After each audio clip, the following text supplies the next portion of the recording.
Quand les zones d'ombre deviennent des zones électromagnétiques au point de se voir mais prises en charge par ceux-là même qui dégainent et déchargent aussi facilement, juste une question de vider là leur chargeur sur une population qui représente un peuple, mais au désarroi, dont leur sort n'a jamais été la principale préoccupation, donc le centre de leurs intérêts. Seul compte le positionnement qui ferait main basse au trône. Oui, nous sommes ici dans le cas de figure de la Syrie, qui fait débat et tant divise le monde en deux blocs. Par quoi on voudrait nous imposer à nouveau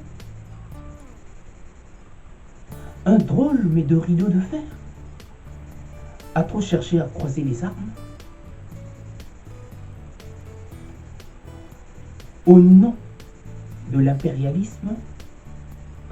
Ce n'est pas le peuple qu'on défend, mais les intérêts qu'on essaie par tous les moyens de sauvegarder au nom d'une approche idéologique, mais aux dépens des populations. La Syrie, un point de friction ou simplement un prétexte, mais un bon dans la redistribution des cartes dans une zone stratégique où la géostratégie a toujours été la repartie, sans nécessairement prendre en compte la principale préoccupation des populations, qui est de retrouver une paix perdue, qui serait encastrée dans une géostratégie mais politique, qui depuis, vous savez, ne cesse de faire couler tant d'encre et tant de larmes, au point de nous avoir imposé la violence comme un modèle du genre. Oui, au point de nous avoir imposé cette violence comme une alternative à un mieux vivre ensemble. Si cela était le cas, ça se serait et on l'aurait tous constaté. Oui, le cas de la Syrie divise.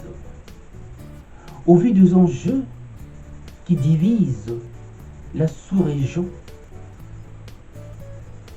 et le moment, je pense, serait venu pour les Nations Unies de mettre en place, je dirais pas une diplomatie, mais une politique commune de désencastration idéologique de la sous-région qui serait imposée à la coalition dans le seul but, donc dans le seul intérêt des populations.